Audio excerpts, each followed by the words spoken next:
pray. Dear Father in heaven, we're thankful for the Sabbath hours that are coming. For some of us, they may be here. We know, Lord, that the Sabbath is a great blessing. And we have this short time here as history unfolds, short time of peace in which to study and join together. We know, Lord, that there's many things we do not understand. And this prediction on July 18, 2020, there's lots of things we know, but there's lots of things we don't know. And we ask, Lord, for your guidance and help. Help us as we study together. Help us to see the things that we need to see that we can present to others. And Lord, we ask that we can see in these lines, not just numbers and lines, but that we can see the work of Christ in our own lives and in the lives of others and in the issues of the great controversy. Help us, Lord, to understand the principles behind these things and help us to obey you in all things. Thank you for hearing our prayer. In Jesus' name we pray.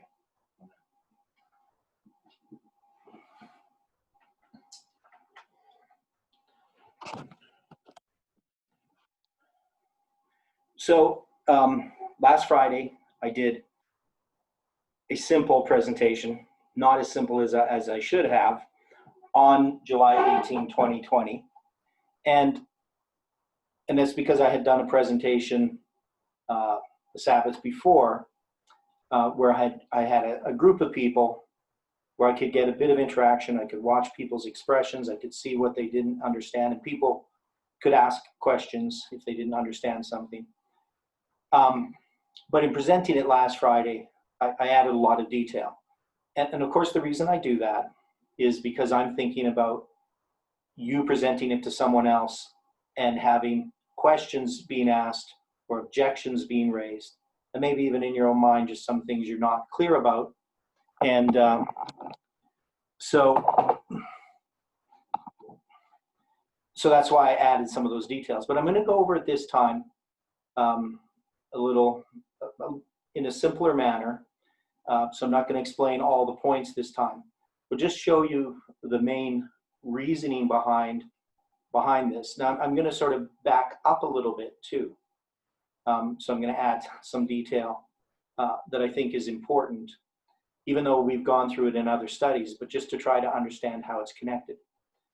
So as sort of a bit of background information of what had happened is in 2015, I had done my first study really on Revelation 9. I was asked to teach at a camp meeting in Alberta. And in that camp meeting, I was given 3 spots, and I thought, well, what can I do on chronology in 3 spots? Because a lot of the material I had would take a lot longer to present.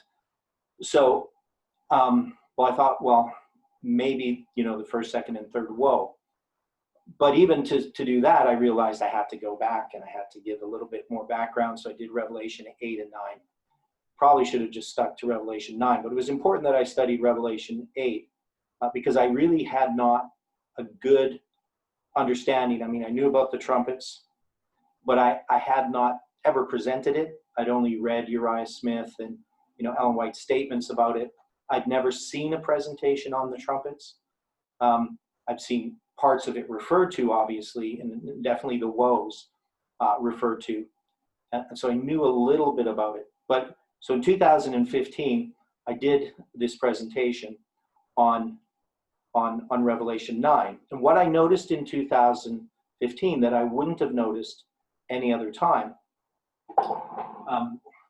was just this simple fact that if you go to July 27th, 1840, and you start at July 27th, 1299, I knew that this was a Julian date and this was a Gregorian date because I'd seen people object to this prophecy, and I'd actually started reading it in 2013. I'd started reading a book written by Heidi Hikes, And Heidi Hykes, he wrote a lot of things against the daily, but he also wrote a book called Satan's Counterfeit Prophecy. And it was actually a book about Revelation 9. So he took the position that this wasn't a real prophecy, and really tried to push aside Ellen White's statement in The Great Controversy. Now, the statement in The Great Controversy is, I'm going to read it to you here. So I'll put it up on the screen. Once I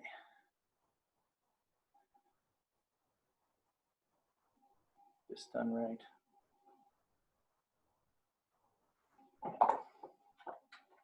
Now, some of you are familiar with it, of course, but not everyone is.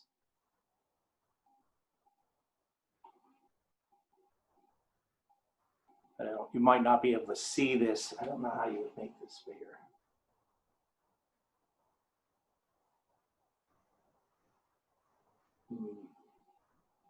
Anyway, some people might be able to see it, some might not be able to. She just says, and I just copied this and sent it to somebody, that's why it was highlighted. In the year 1840, another remarkable fulfillment of prophecy excited widespread interest.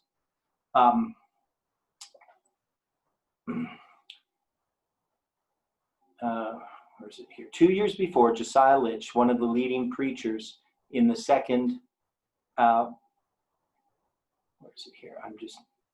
In the Second Advent, published an exposition of Revelation 9, predicting the fall of the Ottoman Empire. According to his calculations, this power would be overthrown in AD 1840, sometime in the month of August. And only a few days previous to its accomplishment, he wrote, allowing the first period, 150 years, to have been exactly fulfilled before Decosis, which is actually Dracosis, that's Constantine XI, ascended to the throne by permission of the Turks, and that 391 years, 15 days, commenced at the close of the first period. It will end on the 11th of August, 1840, when the Ottoman power in Constantinople may be expected to be broken. And this, I believe, will be found to be the case. And that's from Josiah Litch, Signs of the Times, August 1st, 1840. So he had first made this prediction in 1838, but he didn't have the specific day. And then she says, at the very time specified, Turkey, through her ambassadors, accepted the protection of the Allied powers of Europe, and thus placed herself under the control of Christian nations. The event exactly fulfilled the prediction. When it became known, multitudes were convinced of the correctness of the principles of prophetic interpretation adopted by Miller and his associates, and a wonderful impetus was given to the Advent movement. Men of learning and position united with Miller, both in preaching and in publishing his views. And from 1840 to 1844, the work rapidly extended. So in that statement in The Great Controversy, it's very clear that Ellen White believed that it was a fulfillment of prophecy. To argue that she didn't see it as a fulfillment of prophecy and is just saying it was seen as a fulfillment of prophecy really diminishes what she's saying. And so there are many Adventists who don't believe that Revelation 9 was fulfilled in that way. But one of the objections that he brings out, which other people have, so Heidi Hykes says, well, here he starts with the Julian date, and here he ends with the Gregorian date. And if you're doing that, you would have to take that into account in some way. Now, we know that Josiah Litch broke this up. So he had July 27th, 1449. And you would assume, because here the Gregorian calendar is not yet made, that he would be thinking this is a Julian date. So you would have to then argue from this date, which is, I believe it's August 5th, is the Gregorian date here. He would have then had to count from August 5th, 1840 on the Gregorian calendar. And he would have, of course, added 15 days to August 5th, would have brought him to August 20th. So anyway, I know that confuses people sometimes. But the main point is I recognized here that this was the 26th day of the fourth month. On the biblical calendar, on the Julian date, But on the Gregorian date, it was July 26th, or the 26th day of the fourth month was July 27th. And that means that the Julian calendar in this year, the first day of the first month was April 4th.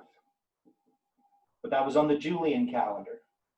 And in the Gregorian calendar, the first day of the first month was April 4th. So in both of these years, they're two different calendars, but they're starting on the same date in each of those calendars. So if April 4th is the first day of the first month, then the 26th day of the fourth month will be July 27th. And it was this case in both these years. And that's all I had really noticed in 2015.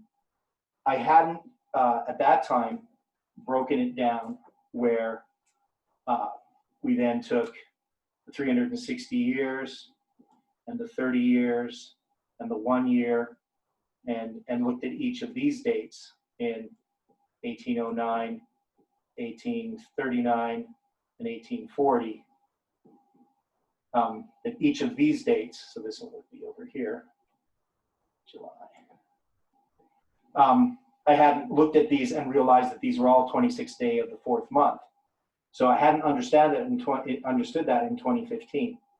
And I hadn't really even looked at the biblical date in, well, I think I did. I looked at the biblical date in this year, the 26th day of the fourth month. And when I did that, the calendar converter would just give me the Julian date that back then. It wouldn't give you the Gregorian date. And so I just saw that the Julian date, I'm going to put it here, was July 18th. So I noticed that. So I had July 27th, Julian over here. And I didn't know this was August 3rd, really. I mean, I think I might have thought about it. All I knew is that this was a Julian date. And if I looked at the Julian date, because when you would go to a program and you would look at dates before 1582, they would always just be Julian dates. So I would just know the Julian date for the 26th day of the fourth month. So I knew this Julian date. But this date didn't mean anything to me in 2015. July 18th as a symbol, I wasn't even really looking at these numbers as symbols yet. I was just saying, oh, July 18, that. So that to me wasn't important. What was important to me is because I knew that Josiah Litch had counted 391, so there'd be 541 years. He added the 150 to the 391. So he counted from July 27th, and he went to July 27th because he didn't have an event in 1449. So he realized he had to go all the way back here. He had to combine the two periods of time, the 391 years and the 150 years, and count 541 years, and then count 15 days. But once I realized, when I started studying this later on, and it was more specifically actually in 2018, that I came to realize that this was July 18th, and the significance of that prediction because of the other studies that I had done, understanding this was Samuel Snow's last letter. I understood more clearly about the significance from the first day of the first month to the 10th day of the seventh month is 187 July. And I'd already understood that dates could be symbols. And I did that from the study of Ezra 7 to 10. So in the book of Ezra, I came to realize that, and the midnight cry, we had already had that as a symbol. So the first day of the first month was a symbol, the fifth day of the fourth month. But in 2015, we didn't have any of that. We didn't have dates. We had a few, but we didn't really have this, we see a date and we turn it into a number. We weren't there in 2015. So in 2016, so I'm going to erase this, we'll come back to this later. But in 2016 was my study on Ezekiel. And in studying Ezekiel, was specifically the study of the 390 years and the 40 years based upon the 390 days that Ezekiel lies on his left side, and the 40 days that he lies on his right side. And that prophecy was extremely important because we were using the symbol of the 5th day of the 4th month, because that's when he started his prophesying, and his last prophecy in Ezekiel 40 verse 1, it being the 10th day of the 7th month. So I just need a drink of water. My throat's dry, sorry.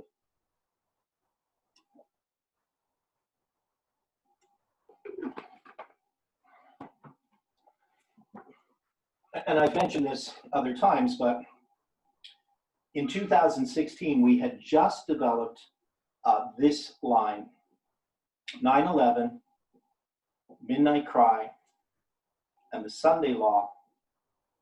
And these were our main waymarks. And this we had is April 19th. This was August 15th. And this was October 22 in 1844. And we understood this is the first day of the 1st month. This is the first day of the 5th month. And this is the 10th day of the 7th month. And then we had introduced this little line, so we wrote it like this. Now, of course, midnight is really in the center. And so at first we were drawing it like this because we always had these 3 waymarks.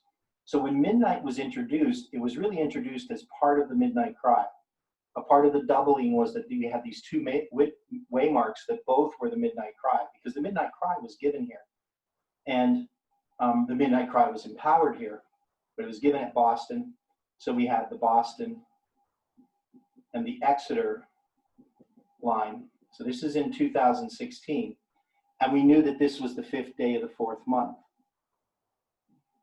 Now, in the book of Ezekiel, there are 13 dates that he gives, where he gives, the day and the month and the year. And 4 of those dates are these 4. So this one is chapter 1, verse 1. This one's in chapter 40, verse 1. This one's in chapter 20. I always forget. One of them's in chapter 29. So I'll just bring them up.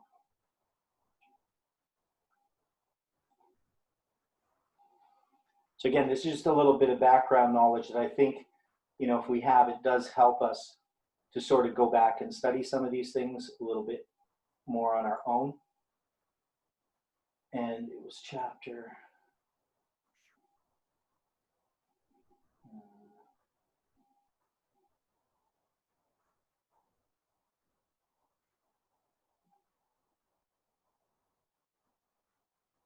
be here somewhere. Yeah, so chapter 32, verse 1. And here, I'll get rid of the strong numbers. And that's blown up already. Now, this one's interesting because these ones are hidden. So obviously in chapter 1, verse 1, it says in the 5th day of the 4th month, in the 5th year of Jehoiachin's captivity. In chapter 32 here, verse 1, it says, it came to pass in the 12th year, in the 12th month, in the 1st day of the month. Now, it doesn't tell you which month it is. It's the 12th, or pardon me, no, this isn't the one. That's not the one. Not 32. It's got to be here, 34. Yeah, because the one I want doesn't tell you the month. So it must be in the 20s.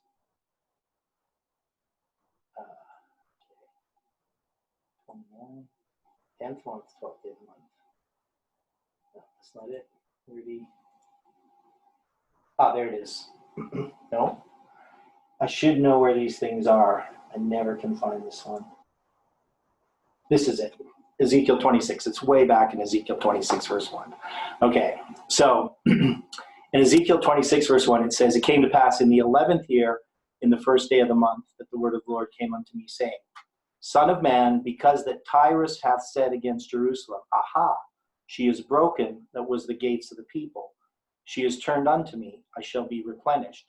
Now she is laid waste. Therefore, thus saith the Lord God, behold, I am against thee, O Tyrus, and will cause many nations to come up against thee, as the sea causeth his waves to come up.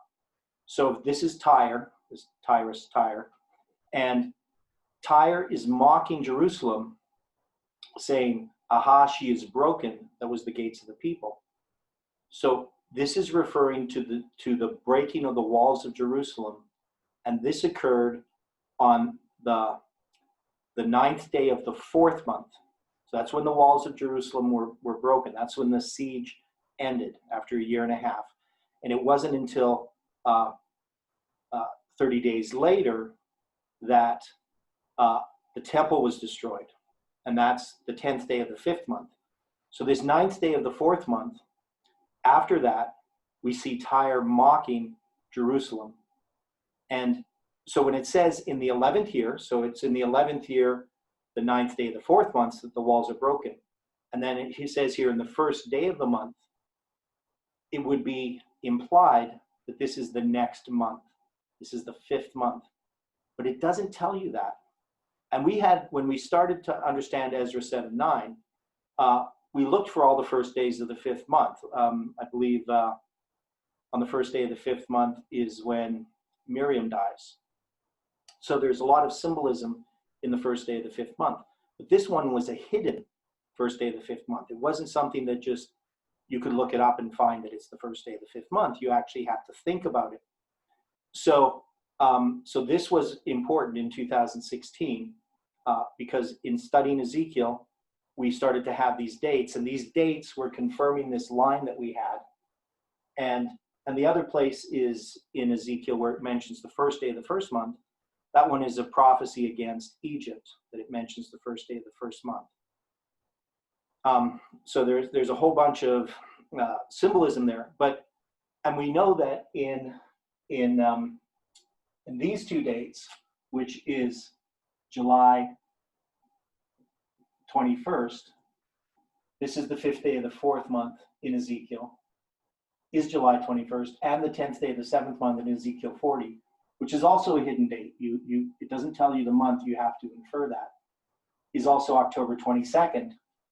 And I'd figured out the odds back in 2016 that you could have 13 dates.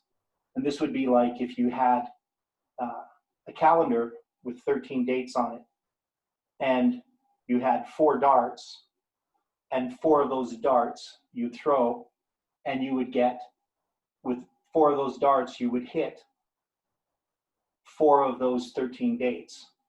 So, it was an easy thing to work out the odds. And then I could also take into account that these dates in the Julian calendar in Ezekiel's history, these two here, what were the chances that they had lined up in Millerite history?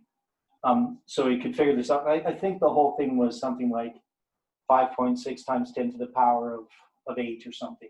It wasn't astronomically impossible, but it was when I was first starting to look at these ideas.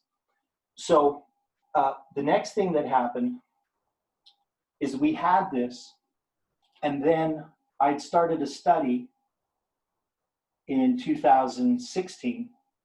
After the camp meeting, I presented this in Arkansas, and when I got back to Alberta, we were studying the book of Ezra, and that's where I did the study on Ezra 7 to 10. And we all know that we had, because we had this first day of the first month in Ezra, but in Ezra, we didn't have the 10th day of the 7th month listed in the book of Ezra. We only had the first day of the 5th month initially. But when I started studying chapter 8 and 10, 8, 9, and 10, it gave us some other dates, and these were the 12th day of the first month. And this is the river Ahava, where they tarry for 3 days, and then on the 12th day of the first month, they leave the river Ahava. And then after 3 days after they arrive at Jerusalem, they bring the gold and the silver that they give to the priests here. They bring it to the temple.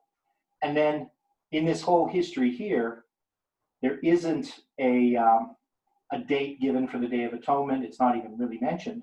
So, but there is another date, and that's the 20th day of the 9th month. And this 20th day of the 9th month happens after a call to repentance that they have to come to Jerusalem within 3 days. And so in a personal study, we had noticed this, and the one friend asked, what's in the between here, because we have these 2 periods of 3 days, what's in the middle? And we've, of course, figured it out quite readily that this was the 10th day of the 7th month is exactly in the middle here. And now this symbolically, this is actually 69 days and 69 days. But if you take 30 days in a month, which is easier to do the math, this is 140 days. And of course, we could see there was symbolism here in these numbers, but also that we could take these dates and do this. But then later I noticed that this was 153 days, or pardon me, 107 days. And this was divided into 2 periods of 54 days. Now, of course, you can see 54 plus 54 equals 108, but that's because this day here would be counted as 1. And this date here was Pentecost, the 6th day of the 3rd month. And so I'd come to understand this part of it, the significance of Pentecost, but also the symbolism of these numbers. So we know that Samuel Snow's here on the 5th day of the 4th month, predicting the 10th day of the 7th month. And yet here, we can see these 2 periods of 54 days and 107 days symbolize the 5th day of the 4th month, which is doubled. Midnight is a symbol that's doubled, and this would symbolize the 10th day of the 7th month. So early in 2017, I'd really developed all this idea that we could take numbers as symbols. But we had been doing it even a little bit before then, like the 1st day of the 5th month and so forth. So now, but these symbols could now be represented as numbers. So when I got to Samuel Snow's letters, I know this is a lot of background information, but when I got to Samuel Snow's letters, and I had his, his first letter that's published on 2 different Pentecosts, and then his second letter that's on May 2nd is in the center of a chiasm, right? So I'm not going to draw it all out here. But the point was, before midnight, we had this symbol. You had his July 18th letter, which is his last letter. And then you have midnight over here, and there's 3 days, and you have July 21st. So you can see this is 1844, and this is 457 BC. And the symbol of the 3 days was used as this prediction before midnight. And here we had Samuel Snow's letters going from February 16th with May 2nd in the middle, and this chiasm here of 2 months and 16 days. And then you have these 3 days. So July 18th became this symbol. But the other thing about the symbol is that we knew from the 1st day of the 1st month to the 10th day of the 7th month is 187 days. Now, if you just counted from April 19th and you counted normally a cardinal to October 22nd, it would be 186 days. But that's because when we're counting the days in a year, you don't start with the 1st day of the 1st month as 0. You start with it as 1. And this is just the way that we do it when we count days within a year. So really, we may say it's 187 days, but that would be an inclusive count because we're using a cardinal number to represent a ordinal count. If I say it's the 187th day, that would be an ordinal count. But if I use cardinal language, but I mean something ordinal, then that's called inclusive reckoning. But the other thing that we learned is that we could take these dates. The 1st day of the 1st month would represent 11. The 5th day of the 4th month would represent 54. The 1st day of the 5th month would be 15. And the 10th day of the 7th month would be 107. And if you added these together, it would equal 187. So that was very profound. But we also found that in the book of Ezra, from 7 to 10, there's actually another date mentioned here too, the 10th day of the 10th month. And if you took all of these dates, but remove the zeros, you would have this would be I'll just do it up above here. This would be 11. This would be 121. This date here is not mentioned. It's just created. So the next date is first day of the 5th month is 15. You'd add this, you'd add this. 10th day of the 5th, 7th month, of course, it's not mentioned either. It's just inferred. And then you would add, this one would be 29 because we're going to take out the 0. And the same thing here, this would be 11. And if you add these together, it also equals 187. So the fact that we could do this, that we could take these numbers and use them in this way, is established within Adventism, within what we understand as Seventh-day Adventists. That is, I'm not reaching here outside of biblical prophecy or Adventist history to do this in the future yet. I can establish it here in the past. And, you know, depending who you're studying with, some people are very receptive, you know, because of what's happening in the world today, to light. But there's some people who have sincere questions. They may see you doing something with numbers, and they may ask you, well, how can you do that? How can you take this number as a symbol? You're just doing a bunch of numerology. But if you could show them this, out of the context of, you know, the 2520, out of the context of July 18th, you're just showing them something from the Bible. People are convinced about this. When they see this, they know it supports Adventism, and they know that it's not something that it could occur by chance.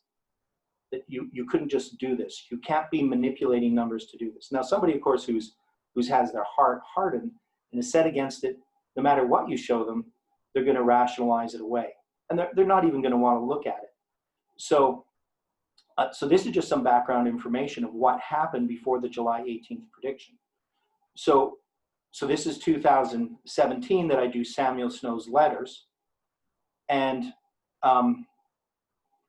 in 2018, Elder Jeff starts presenting Samuel Snow's letters, and he presents them up at the Alberta Camp meeting in August, starting on August 3rd in 2018. And I was presenting at that time the Week of Christ, so I had more detail on chronology that, you know, was bogging everybody down, and people weren't really that interested in. But he had seen this, the importance of this. And I mentioned it before, that when I found July 18th, and we saw that the structure of what we had just gone through, this was the structure of the prediction from June 9th to October 13th, which was 126 days. And we had these symbols of Islam. July 27th was when this prediction was made by Daniel from Brazil, that on October 13th, the midnight cry would be given. And then we had the 391 days going to November 9th, that when we chose July 18th, that we could work backwards in Samuel Snow's letters, just adding a year between his Pentecost letter and his July 18th letter to get 391 and a half days between them rather than the 25. And then we saw that this was this pattern of Snow's letters. So you can see that this was building upon something that had been a foundation that had been laid. The unfortunate thing, when I think back in 2018, is that so few people knew about these things. That is, and I didn't understand that, you know, back then how much this was suppressed, even before the July 18th prediction. And it was done by insinuation. And so I knew to some degree that there was this opposition to me. You know, it was an issue. People were confused about the things that I was presenting. There was all kinds of little things, you know, just personal little things, rumors and gossip going around that was undermining my ability to present this, but also people's even willingness to look at it. So this had happened for a long time. And I sort of understood it. My stuff was not simple, and I'm not the politician type of person. I'm not somebody who knows how to go and make friends with everybody. You know, I'm sort of an introvert.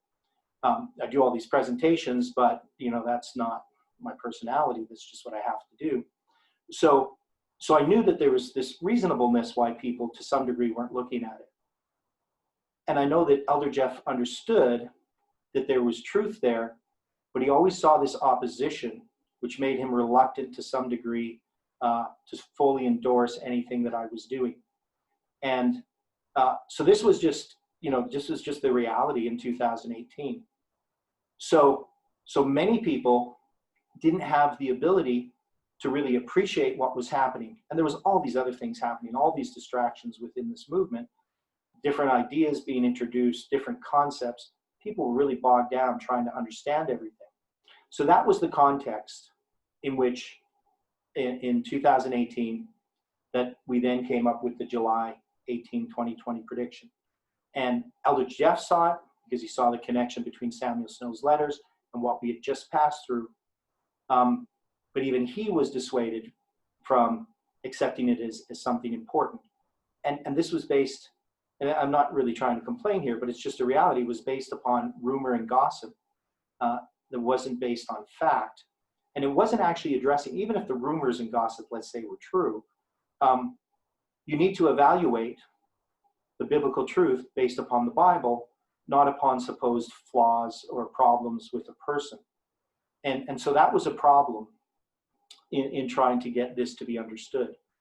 Now, and that's why when what happened in 2019, on September 7th, when, and this is just some personal stuff I'm telling you about. Basically, when this division had been developing in August, I really didn't know what to do. I was sort of on the outside from FFA. I don't know if people know about that, but I wasn't really accepted within FFA, even though I was really supporting them. But I was also supporting the new movement because to me, obviously before that, they were still the same movement.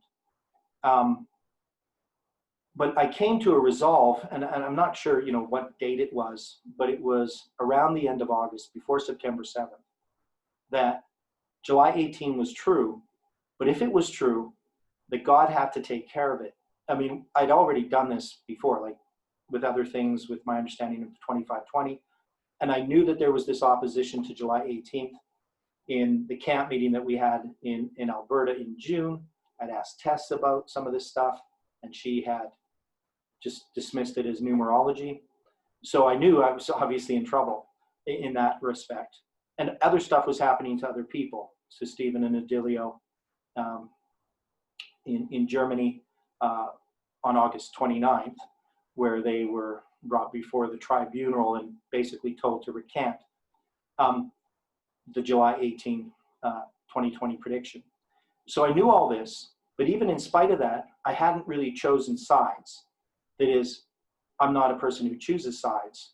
I just know what is true, and I was going to stick to what I understood to be true, and I was going to listen to any reasonable argument.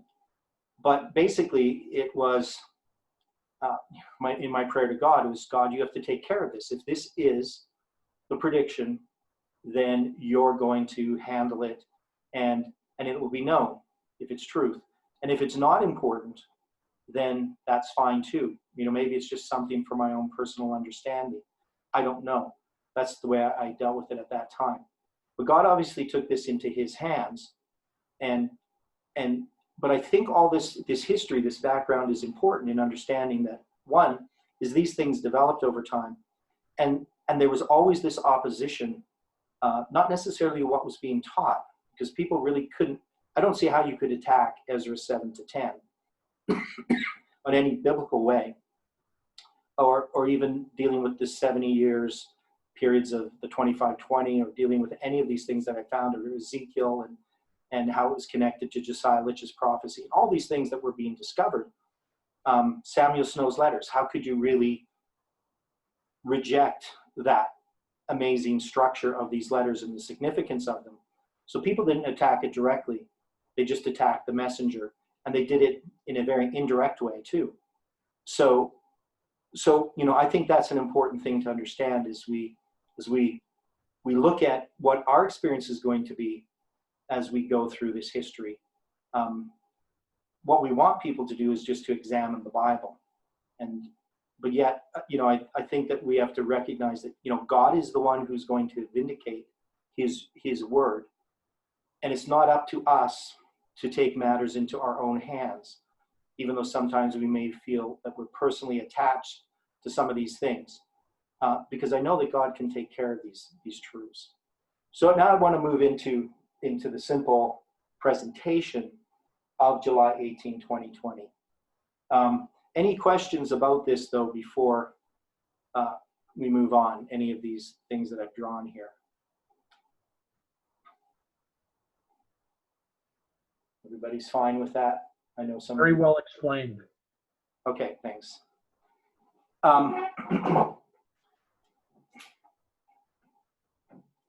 So if I'm presenting this to somebody, and I've done this, so I've done very, very simple presentations of it.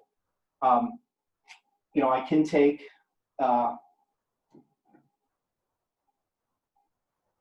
because really our main line is Josiah Litch's prophecy. So if I'm presenting to a Seventh-day Adventist, I might, depending on how much they know, I might use Ellen White's quote, but I would show them this prophecy, and and I would show them this first. Usually, this is how I would do it, as I would show them this, because it's just the way I would do it. You may skip this out, but you got $12.99, and depending on how much detail, often I won't even address that, though I like to show that as you move through time, the Julian and the Gregorian calendar change in relationship to each other. So July 27th Julian isn't always August 3rd, right? Here at this time, these are 7 days apart, 8, 9, 10, 11. Yeah, so they're 8 days apart between these two calendars in 1299. When you get to 1449, if I was going to have July 27th here, it'd be August 5th. But of course, I end up using the 26th day of the 4th month here. And then obviously in 1840, July 27th is the 26th day of the 4th month. And this would be July 15th. Because they're 12 days apart here. And here, if I'm going to use, this one's going to be, I need to throw these pens away. This would be July 27th, 1449. This would be a Gregorian date that would be the 26th day of the 4th month. But the Julian would be July 18th.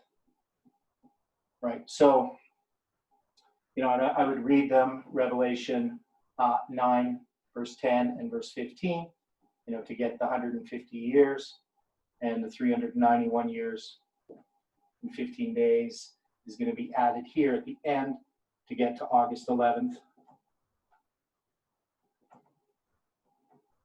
Right.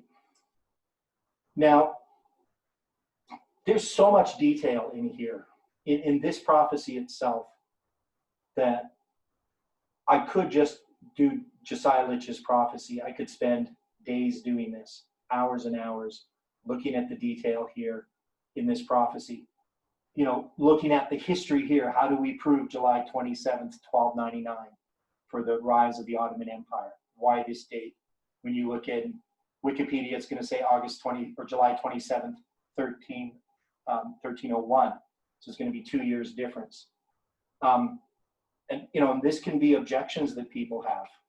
And I've talked about this in some of my other studies. I have resources, and we can prove really with so clearly that it has to be July 27, 1299, that the inference of one historian, which has given us that date, 1301, can be proven wrong when you look at all the information.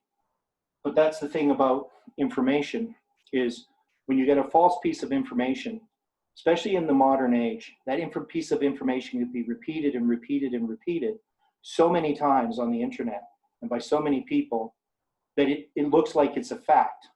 But if you examine that piece of information, you find it's faulty.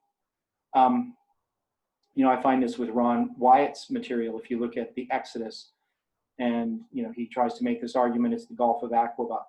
It's not maybe the most important point, But the thing is, if you go on the internet, 99% of the information regarding the Exodus is going to be Ron Wyatt's views. The traditional view, which is correct, which was held for a long time for really good reasons, was dismissed by the sensationalism of Ron Wyatt. And without ever addressing any of the real problems with his view, very few people ever even know what the problems are, the logistics of it and so forth, that they could not have crossed at the Nuba Beach at the Gulf of Aqaba. It's just actually physically impossible for it to have occurred, to get that many people through that narrow valley. But besides that, my main point here is that information, when it's repeated enough, it becomes fact. And it's sometimes really hard to dig up the original sources of that information. You see this in so many areas on the internet. You know, somebody's going to study, you know, an example would be that, you know, rock music causes plants to die. You know, and I'm not going to get an argument about this, except the fact that I grew up in the 70s and I knew lots of people who had plants. We had plants all over our house, and, you know, there was a lot of loud rock music being played. These plants thrived. And so scientific studies show that any sound actually helps plants grow. Now, it would have to be extremely loud for it to do any damage to plants or to stop them from growing. But the thing is, if you research this study, which is not really a study, it's a New Age group that came up with this theory, which is based on New Age concepts. But we as Seventh-day Adventists often repeat this because it's just been repeated so much. Anyway, that's kind of an aside, but my point is that people will believe things because it's on the internet, and it might even be in books, but it's just something that's, doesn't matter how old a belief is, it could be hoary with age, but if it's not based on reality, it's not true. And so sometimes to figure out what's true and what's not true is very difficult. But anyway, I would think that when you start to present things like this, some of those objections start to fade away because people see that this is something that's very unlikely. It's just not likely to happen. Is there something you can do to make it focus better? I don't know. I think just, the pen that I use, and it could be your internet too, maybe isn't as clear. But just use your imagination. You can figure out what it says. Sorry. But yeah, I think it was the pen I was using was a little bit blurry. So if I do this one,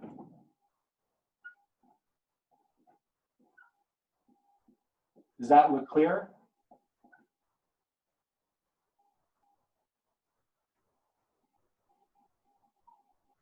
I think that was the problem.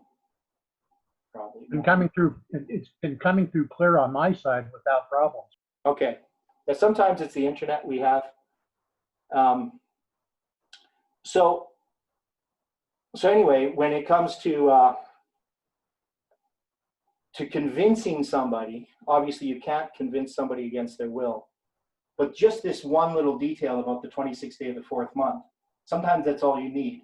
Now, of course, I like to go through and break this down because we know on July 27th that there's a thing called the Treaty of Dardanelles in 1809. And the Treaty of Dardanelles is a treaty that's dealing with, it's eventually what leads to what happens on August 11th, 1840. And that's 360 years, so hour, day, month, year. So this would be that year of prophetic time.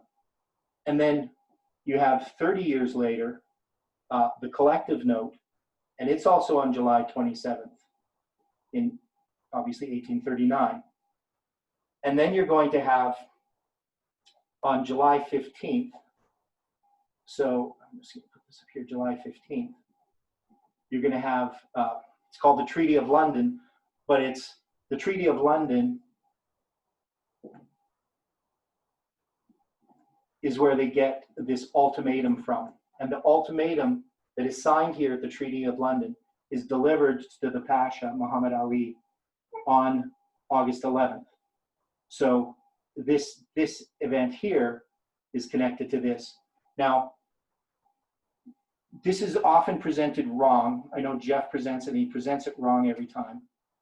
But I'm not sure if he's just trying to simplify it and not go into detail.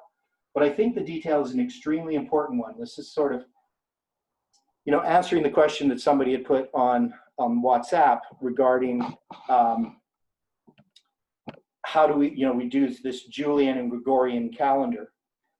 Now we know, of course, here it's the Julian and Gregorian, but the important point here is that these dates, July 27th, which fall in line with the 26th day of the fourth month, are actually Julian dates, right? So these are Julian dates on the bottom. So this Treaty of Dardanelles actually happens 12 days before July 27th on the Julian calendar. That is, the Julian calendar is 12 days behind. So it happens 12 days before this date, right? So it would actually be, if you looked at the biblical date here, it would be the 14th day of the fourth month, not the 26th day of the fourth month, as some people think. And so some people get confused about that. And this is also true here, of course, in 1839. It's still in the 1800s. So that July 27th is the 26th day of the fourth month. Then the interesting point here is the 26th day of the fourth month here is July 15th. And it's on July 15th that the Treaty of London is signed. So again, the 26th day of the fourth month marks July 27th here, but here it's not marking July 27th, it's marking July 15th. Now it is marking July 27th as well, because July 15th Julian is July 27th Gregorian, so it is, but I'm saying on this bottom part, it's marking July 15th. And the event that's connected with August 11th is the Treaty of London on July 15th. So that means we have these dates here, but we have the events preceding them by 12 days. But they finally line up here on July 27th because this is where we count our 15 days from. And hopefully that's clear, because I think it's a very important point as we look at our prediction now. People, we just tend to think July 18th, 2020, that's a Gregorian date. That's how we think of it. But we know July 18, 2020 is also a Julian date. And that date is the 10th day of the fifth month. And that's the first date that I found that comes to 2020. That's July 18th. So that's the first July 18th. Now it's July 31st on the Gregorian calendar. But we rarely talk about it. But I think it's an important point because when we look at dates and we look at events, just because you have the symbol here doesn't mean that it's going to occur here. So there's no reason for us to say that July 18th, which is the 26th day of the fourth month in 2020, is the date in which the nuclear attack on Nashville will occur. There's not actually a good reason to make that claim. I would say that it's possible that it could occur on that date, but it could also occur 13 days later. And that to me is a little bit of a problem if you're warning people in Nashville and you just tell them July 18th is the day you need to be gone, and they're gone July 18th and nothing happens, and then we tell them on July 19th, well, it could be July 31st. Well, we all know the story of Never Cry Wolf, or the boy that cried wolf, pardon me, the boy that cried wolf. And so we would just say, or they would say, well, fooled once, shame on me, fooled once, shame on you, fooled twice, shame on me, something like that. So that's the concern I have about the July 18th prediction, is that, we're making this prediction just as July 18th rather than a period of time. And I would say that it could happen anytime in those 13 days. So there's a 2-week period in which we really should be warning people.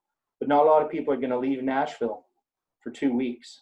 Some people might, on a day, just as a whim, say, well, yeah, I'm going to go visit, somebody over in Arizona or something, some other place, go to some other place in Tennessee, whatever. Go down to Alabama or Georgia. But the point is, we can see that here, that the date lining up gives us this date, but this date is not this actual day. So that becomes an interesting detail of it. So again, that's not something I would normally go into detail if I'm presenting it. Now, but I would present this first. And another thing that I would present is that November 1st, 1922, whenever it is, when the Sultanate actually ends. So this is the end, could be 21, of the Ottoman Sultanate, or Sultan. So there's no more sultans after November 1st, 1920, I think it's 22.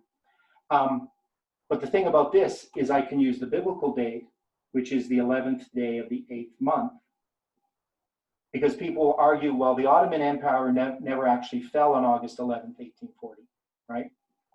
That would be the argument, that it didn't happen quite the way Littlich imagined, because he would have imagined from that time when they went under the control of the 4 European nations, by delivering this ultimatum to the Egyptian Pasha, Turkey was now under obligation of that treaty once that was delivered.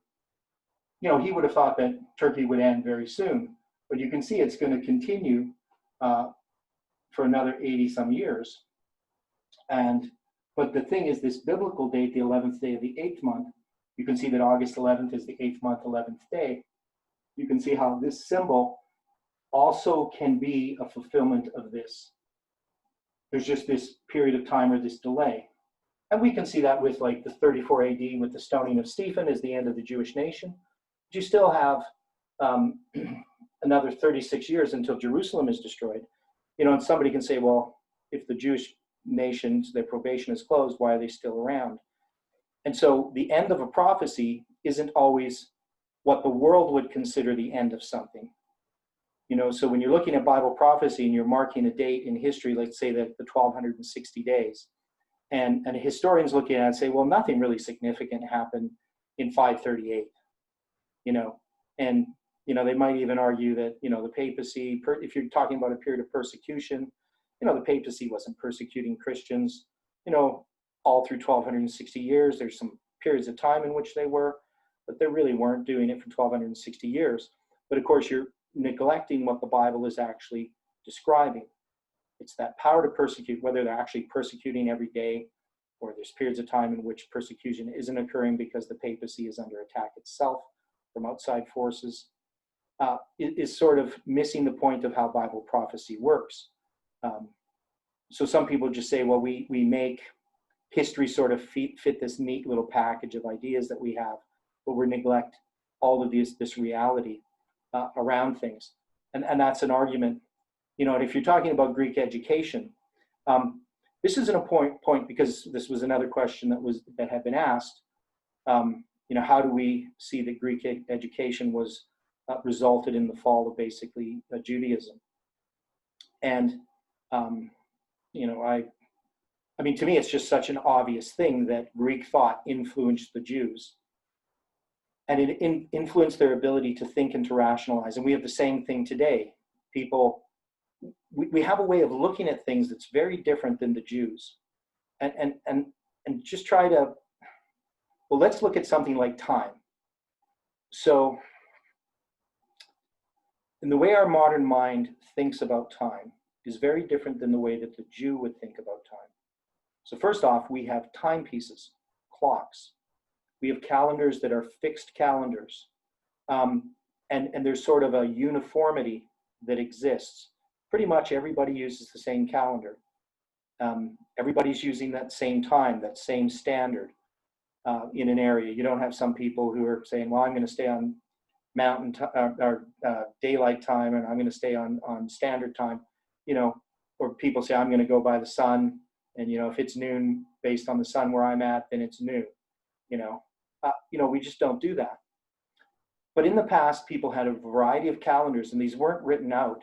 These were things that were in their mind, and they were based upon observation. As they'd look at the moon, they would know when the month is. And if you wanted to know what day of the month it was, you know, you might have seen the new moon, but you might not have. And you just ask somebody, well, what day is it? You know, the guy say, oh, yeah, I saw the new moon, or somebody said, you know, today's the 10th day of the month. You know, before they had the Jews had their feast days, it wasn't really that big of an issue which day it was in the month. You would just kind of know it's this month, and you would know when you look at the moon. You could even tell if it was a full moon. You know, you could basically tell where you were. They weren't that exact, is what I'm trying to say. And we work things down to the microsecond, you know, or even nanoseconds. So we have all this way of looking at the world, and we also look at a date as a specific point of time. But to the Jews, and really to us until recently, a date actually carries with it a period of time. And if you think about it, just think of Ezekiel chapter 1, verse 1. On the 5th day of the 4th month, in the 5th year of Jehoiachin's captivity, he's marking a span of time from somewhere. There's always these spans of time. And we don't really think about that dates are representing spans of time, but they are. And so to the Jews, time was very different than it is to our mind. And that differences, the way that the Greek education affects the way people think is, you know, a good example. Let's say you have a young person, they're raised as an Adventist. I've had some sons like that. And, you know, they just come, you know, they're watching all kinds of stuff and they're reading books, and they, you know, their mom puts them in school, and they end up getting this education. And then they just end up stop believing Adventism. And you ask them why. Well, they'll say, well, you know, that stuff that I was taught as a kid, it doesn't really make any sense. Like, heaven isn't real. Like, it doesn't even make sense. You know, we're going to go up to some other place. You know, this is the world we have. And so people in their thinking, they have been, the way that you think about the world is going to affect how the conclusions you come to. But people often aren't aware of why they think what they think. Like, why do you trust science? Now, I believe in science. I just don't trust scientists. That is, I understand how science works. Scientists can't know things, absolutely. They pass on knowledge, and it's accumulated knowledge. Very few scientists actually do science to come to the conclusions that they do. They've just accepted what was taught. Now, of course, we can use science properly to examine facts and information. So I'm not going to believe something that's not based in reality. That is, I'm not going to believe, and I've seen it in chronology, where people will just totally ignore all of history and all of archaeology to create a system of chronology that can't even be connected. It's not even closely related to reality, but they like some pattern they see, some Jubilee cycle they see, or some other cycle that they think. And so they'll put the Exodus wherever they want to, and they don't care about any facts. Now, that's not rational. You know that there are facts. You know, when you have something like the fall of Babylon on October 13th, 539 BC, it's not something that's really disputable. We know it as a fact because there's an account of it. It would be like having the newspaper and you know, from 100 years ago, and it has, you know, this, you know, something happened, some major event, and you question the date that's on that newspaper, saying that, you know, that can't be right. It doesn't fit in with my understanding of history or the Bible or whatever. That would be ridiculous. We would know that that newspaper was a contemporary document, and it's recording an event that happened. And that's really what happened on October 13th, 539 BC. We know when Babylon fell. So anyway, that's all kind of an aside. But when you're dealing with people, you know that what you want to do is you want to direct them to the scriptures. But it also has to be based on reality. That is, you know, they're going to want to look up these dates and see if what you said is true. And that sometimes can be a problem, because they might go to a calendar converter that has the rabbinic calendar, and they might find that some of these line up, but some of them don't. And so, you know, that's why to me all these details are really important, because I know that somebody who's really serious and is going to look it up, they're going to know about it. But also, even in my own mind, I didn't just say, hey, I like this, it's nice. And even though that none of these calendars actually do this, maybe, that I'm just going to say that it's this way. Well, that would be crazy.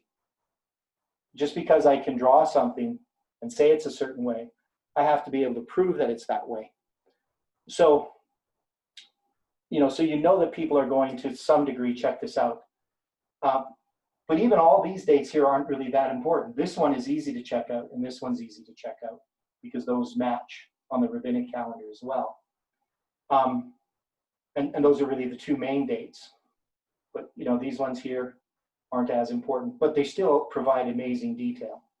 So I would present people with that study on Josiah Litch's prophecy. I might present Ezra. I might present, this to deal with chiasms. I usually use the story of Joseph. But to me, the simplest way to show the rationale of why I can predict in the future, we went through last time. And this was Ezekiel, his literal 390 and 40 days. So we're just going to go over this again. We know that he starts on the 5th day of the 4th month, and he's going to lie on his left side for 390 days. And that the last day that he lies on his left side is going to be the 10th day of the 5th month.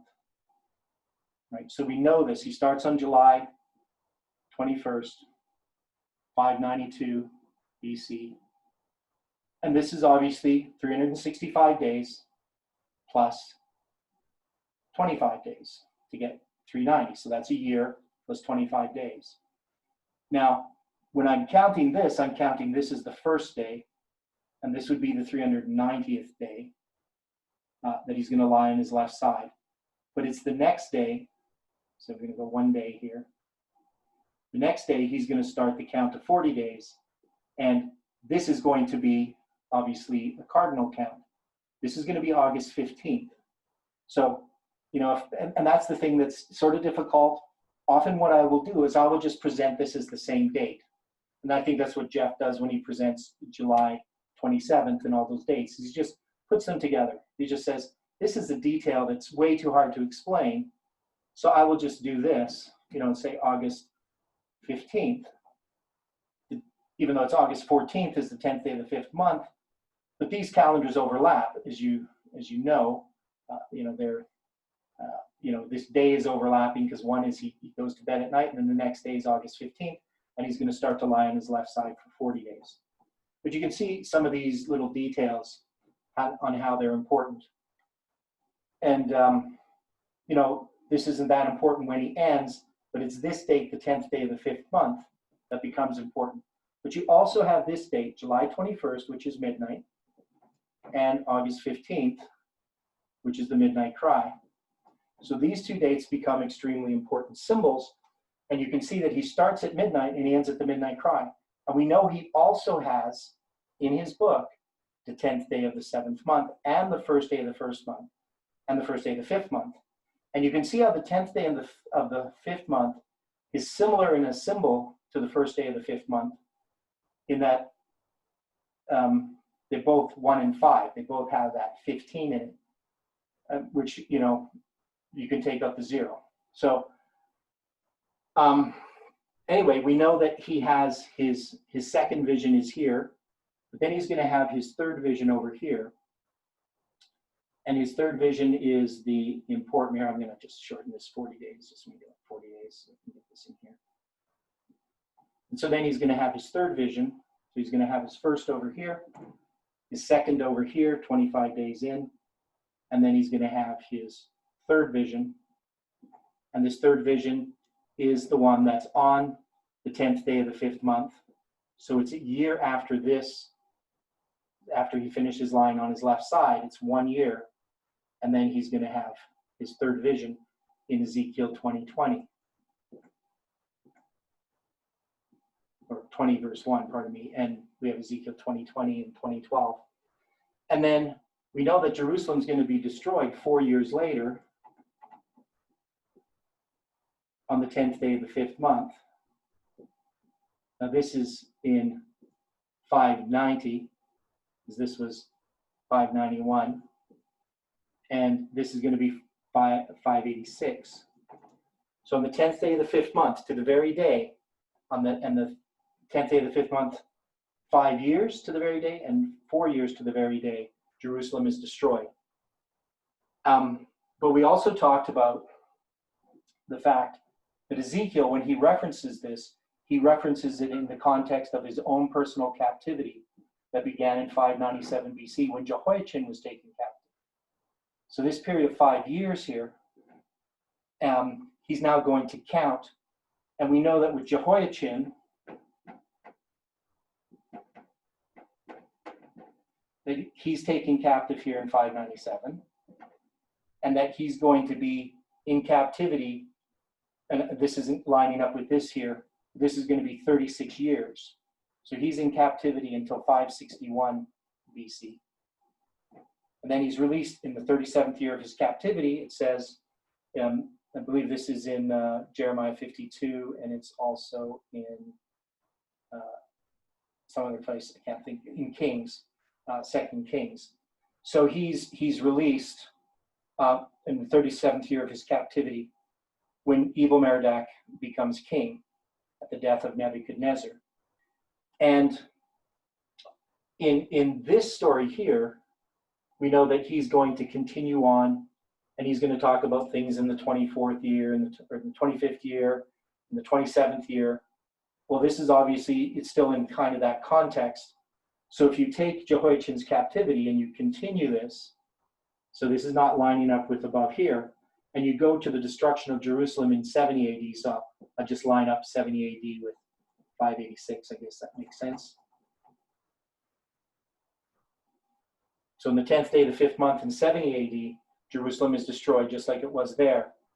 And this happens 36 years after the close of probation for the Jewish nation. So you can see there's this 36 years here and this 36 years here. The period of time from here to here is 666 years. Now, this is another study that just in and of itself becomes very powerful to show a Seventh-day Adventist. One is you can show them the statement by Josephus about when the temple was destroyed, and he marks it that it's the same date that it was destroyed in 586. He doesn't say 586, but the first temple was destroyed. And you can use this study here to show that there's this structure of 36 and 36 and 666 years are the span of time. And the chances that this is going to be random are very unlikely. I also have other periods of time connected with Jehoiachin. So I obviously have this 36 years, but there's the 140 years from 597 to 457 AD, that if I'm putting this in the context of the 70-year periods and the 140-year periods that happen in the 4-7 times, that becomes important as well. So he really has 3 dates that are kind of attached. 457 BC is the other one, to his captivity. So those are to me, these are things that you can show somebody, not even in connection with this prediction, just showing somebody, if you want to increase their faith in God's word, you can show them these types of things, and they become extremely powerful as a witness that God's word is reliable. So we know that the other thing about it is that Ezekiel is predicting the destruction of Jerusalem. Now, he's also predicting the siege specifically. And we go back to get these 391 years. We go back to 977, and we count all the way to here is 391.5 years. You might not be able to see that, but you can. Good. So this is 391.5. And in 2016, we saw the connection between the 391.5 of Ezekiel and the 391 years and 15 days of Josiah Litch's prophecy, because this was based on the prophecy of Josiah, giving us the 390, and then the year and a half from the siege to the destruction. But we also saw that the name Josiah here was connected with Josiah Litch. And at that time in 2016, 2016, we hadn't really developed the prediction before midnight, but we did in 2017. And that's what I use this to understand, is that this was about a prediction. That is, we were making a prediction before midnight that was based upon an understanding of Ezekiel and an understanding of Josiah Litch's prophecy and an understanding of Samuel Snow's letters. So I knew that in 2017, but never imagined that we would be picking a date. But, you know, it became so obvious as time went on that's what this was all leading to. And that's the thing that's interesting about this as well, just from that, going back to history and development of this. You know, it never happened, the prediction didn't just happen in a vacuum. There was a whole bunch of things that led to it.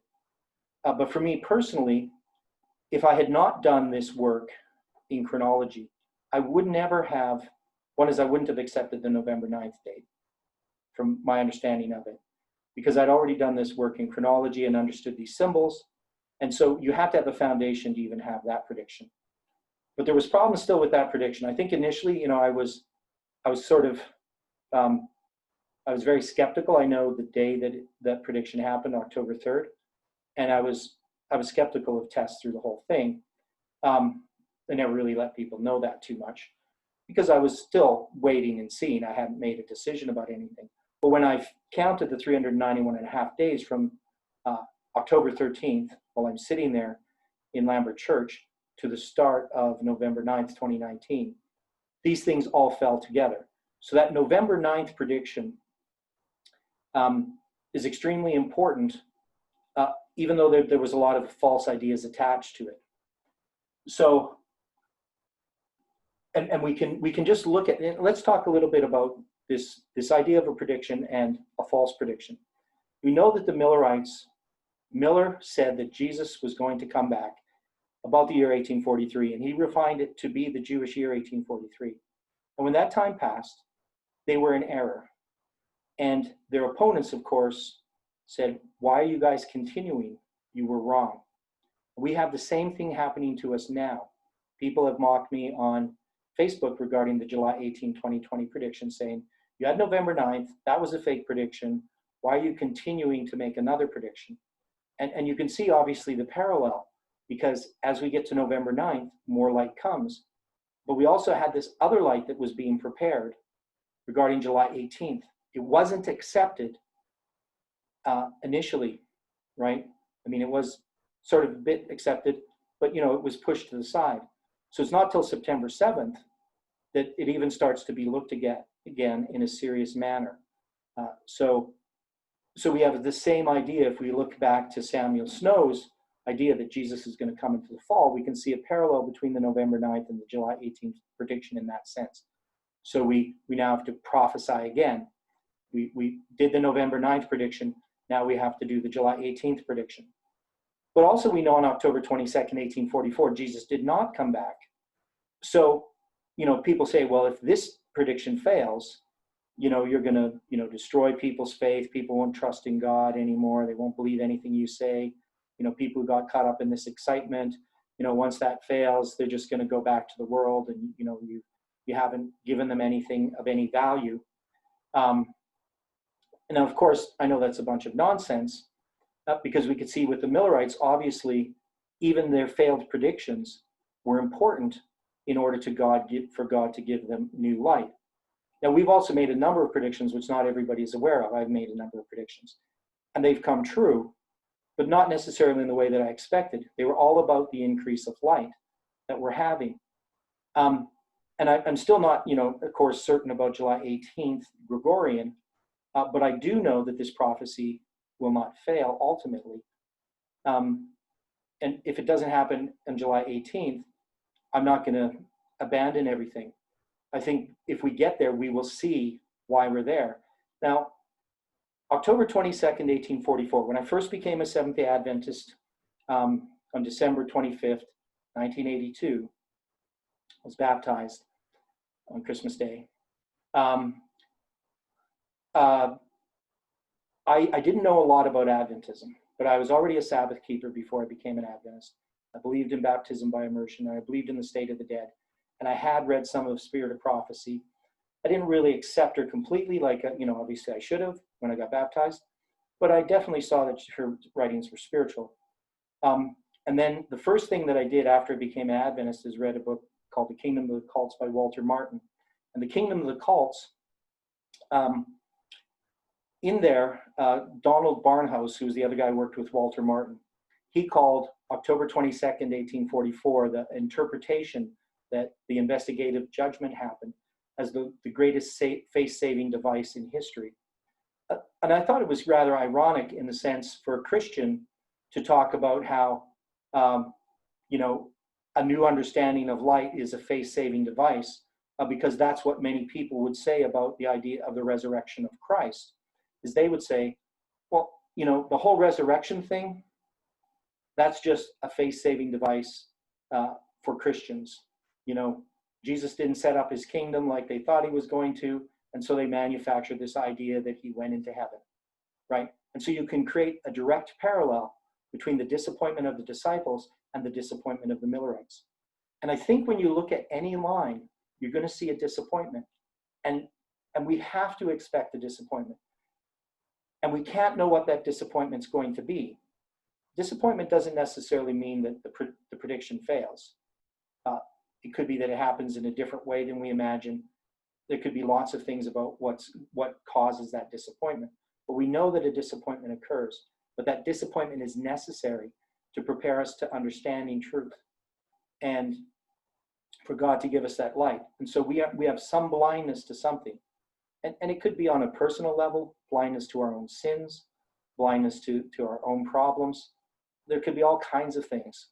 But, and I know I keep going outside of this basic study, but I think it's important when we're looking at this idea of a prediction, that I think when we share it with people, we need to be really clear about these other disappointments and other predictions. And if you're sharing with the Seventh-day Adventists and they say, well, you can't set time, and you talk then, what about the Millerites? Were they right or were their enemies right? Well, they would say, well, the Millerites were right, but they weren't, right? Because they were saying that Jesus was going to come back. And the reason why people rejected the message of the Millerites is they would say, no man knoweth the day or the hour. So were their enemies correct in saying that no man knoweth the day or the hour? And when the event didn't happen as they expected, were they justified then in their rejection of the Millerite message? These are questions that Seventh-day Adventists need to ask when it comes in the context of what we're doing. Now, we know, of course, we can't set the time for the second coming. There's lots of things that are out of bounds, but it doesn't mean that time doesn't have a part to play in our message. And we know it does because it's already established that it has. And beyond any shadow of a doubt, we know that the line that we're in is God's providence.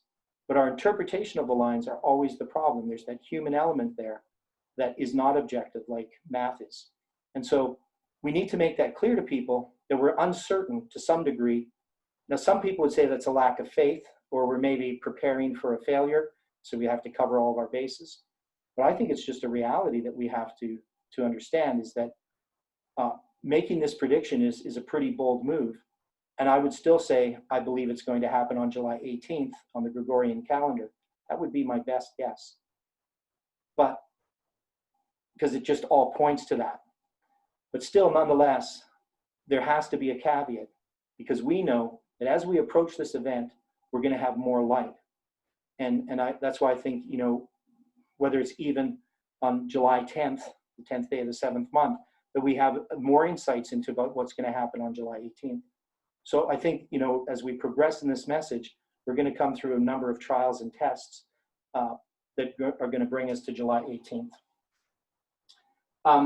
Now, of course, the other thing that I show here in dealing with Ezekiel, because Ezekiel's prophecy is the first one that I use to come to the 10th day of the 5th month in 2020.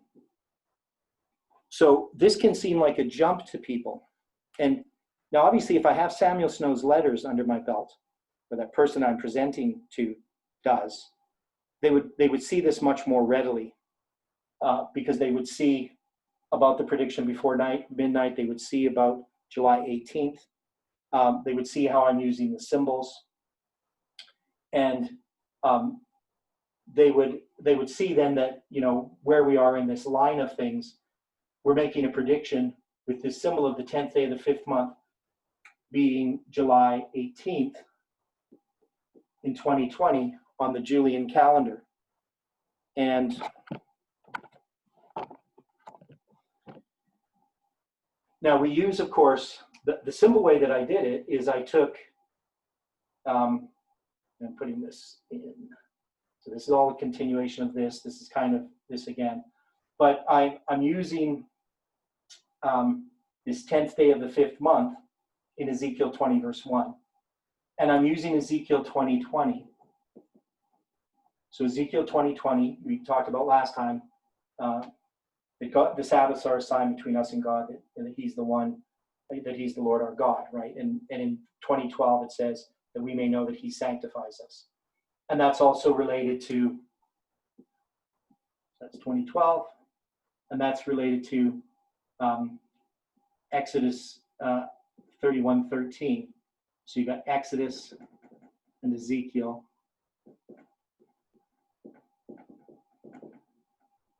So you got Exodus 31:13, Ezekiel 20:12 are the same verse. And Ezekiel 20:20 is more of a paraphrase or an explanation of 20:12. And so these verses here, and I've touched on this before, that this connects us to the Mayan calendar, which I want to deal with that a little bit, and maybe not today, because. But anyway, so when I'm going to show somebody this, and I say, well, I just jumped to July 18th, 2020, based upon that, that can be just seen as a leap. But that's why we have a second witness, which is Josiah Litch's prophecy.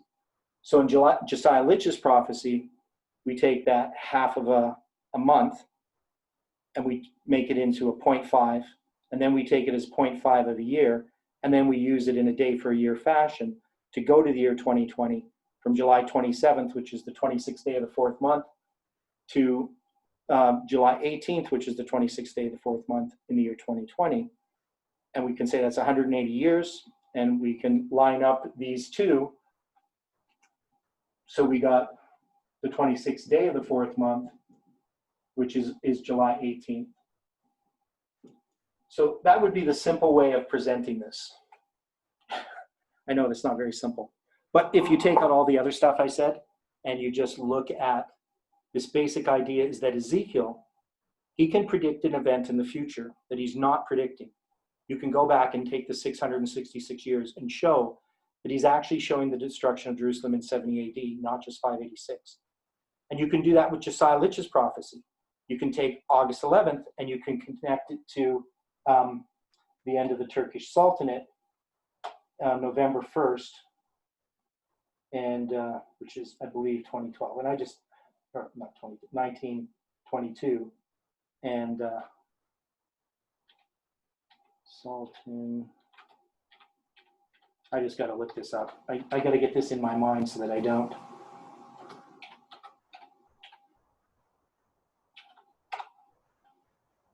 Yeah, it's November 1st, 1922.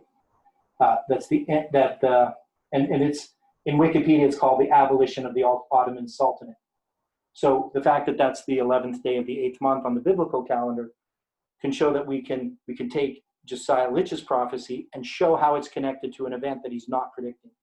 But we can take both of those and combine them, and they both give us the same date, two different calendars, but in 2020, using the two different symbols, 10th day of the 5th month and the 26th day of the 4th month.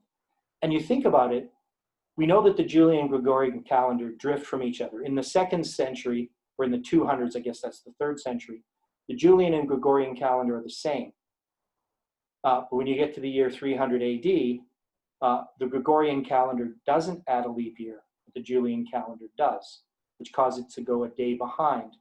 It's delayed by adding that extra day behind the Gregorian, or you could think of it as the Gregorians sped up by cutting out a day. It doesn't add that day every 4 years.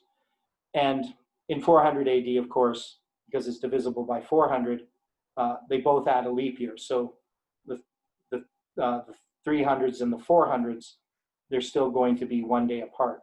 And they keep drifting, though, every century or so apart from each other. But in our history, in our time, the 10th day of the 5th month and the 26th day of the 4th month are 13 days apart. Now, that happens in the 1900s because we add a leap year in the year 2000, just like they do.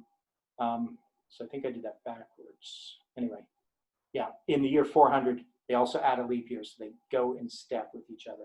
And the other years, they don't. Anyway, I say it backwards sometimes. But the fact is, anyway, they're 13 days apart. And so the fact that it's 13 days apart in our century, in the 1800s, they weren't 13 days apart, they were 12. You couldn't have had July 18th, Julian lined up with July 18th, Gregorian.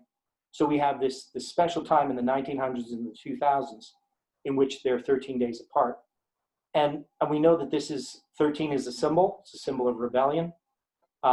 Both these calendars are Roman calendars, one's a pagan and one's a papal calendar. And it's just amazing to me that God has used these things for biblical prophecy, prophesying about these nations. I mean, it shouldn't be that amazing that God can do that, but it's the math that's involved, the circumstances that would be just sort of random processes if you were an evolutionist. We can see our God's providences, that God has ordained or ordered all of these events to occur in such a way that we could have this possibility of, even when he just created the feast days, the first day of the first month and the 10th day of the 7th month, them being 187 days apart. I mean, you couldn't have imagined that's going to be used thousands of years in the future in any kind of significance and used as a symbol, as a date, but God would have known that. So these are things that are just pretty amazing. So any questions? I just feel like I've been doing a lot of talking like I usually do. Any questions about any of this? Any suggestions?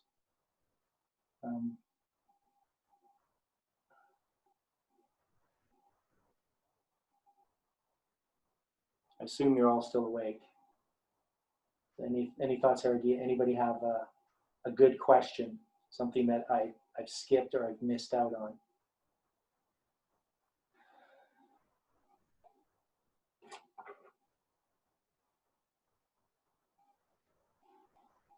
Okay, well, if there's no questions, I think it's clear, I think that most of you should have an idea of how to draw this out for yourself, trying to decide which details are really important.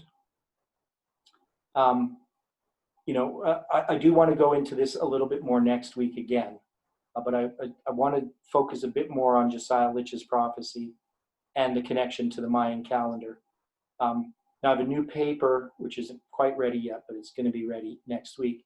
And maybe we could go through that because it's a paper called The 777 Chiasm and July 18th, 2020 connection to the Mayan calendar. So it's a lot of the things that I've built upon. And in that paper, I think I'm able to condense some of these ideas, better writing. It's pretty dense paper, that is, it's got a lot of information in it, but I've had to pull out some of that information and leave it out of the body of the paper. I'm adding a section at the end called Esoterica, which is just all a bunch of the mathematical calculations and different things that I didn't want to burden people in the body of the paper. I'm going to put it in this section at the end. But I think they're important details. They're just not something that you want to present when somebody's first reading it. So try to write a paper that somebody could read and follow, so, in a bit more engaging style. So anyway, so maybe that's what we'll do next Friday. I'm hoping to have the paper done, because I'm almost done. Just sometimes the end of the paper can be more difficult than the body of the paper. And it's not long. It's probably going to be, the main part of the paper, maybe 15 pages or 16 pages, with a lot of diagrams. So, not that much writing, a lot of diagrams. So anyway, that's something that we can do next week. So any final questions before we close with prayer? Now, okay, you were mentioning earlier that 13 is a symbol of rebellion. Hmm. Now, going to the Mayan calendar, are we supposed to be in the 13th back tune at this time? No, we're in the 14th. So there is no, it starts with 0. I mean, it depends how you look at it, but their calendar starts with 0. And once you've completed the first back tune, then that year will be 1, 0, 0, 0, 0. There's 4 zeros and 1, and that's 144,000 days have passed.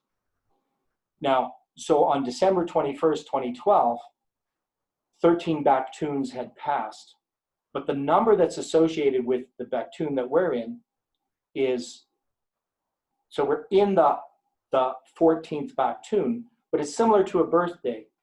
So when you're 1 year old, you've already passed a year, and so you're 1. So if you want to look at it that way, you can think of it as just like a birth date.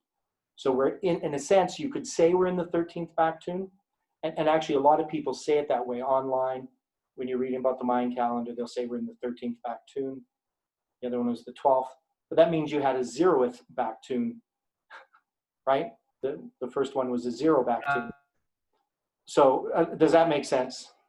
Total, complete. Okay. Yeah, but it's so interesting, the connection between the Mayan calendar and our lines. Like, I've rarely been as dumbstruck as I was when I found these connections with the Mayan calendar, to the point of despair. I mean, that's the way I would put it. And still some of the things that I'm finding, they keep me up at night just because I can't believe that it's actually true. And so I go over in my head again and again. I look at the computer, ask my wife if I'm delusional, just because it's so unbelievable. And maybe I just see something that's not really real. I'm just in some kind of delusional state. That's the way it seems. It just seems unreal. But of course, even if you look at what's happening around us, you have this pandemic, and then you have the civil war basically in the United States, and the deep divisions in the U.S. And around the world, and it just seems surreal that we're actually living in this time that we imagined, years ago when we were first Adventists, imagining what end times would be like. And to actually be in the end time in the way that we are, being in part of fulfilled prophecy, and then just the light that's coming. I don't know if I can take it sometimes. It's just too much for me. So I understand people getting a little bit discouraged or overwhelmed, because it is overwhelming.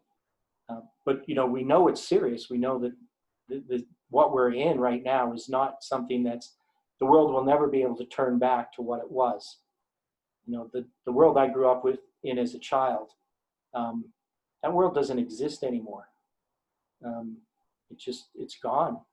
That world that seemed somewhat stable, it's not stable anymore. We just don't know what's going to happen.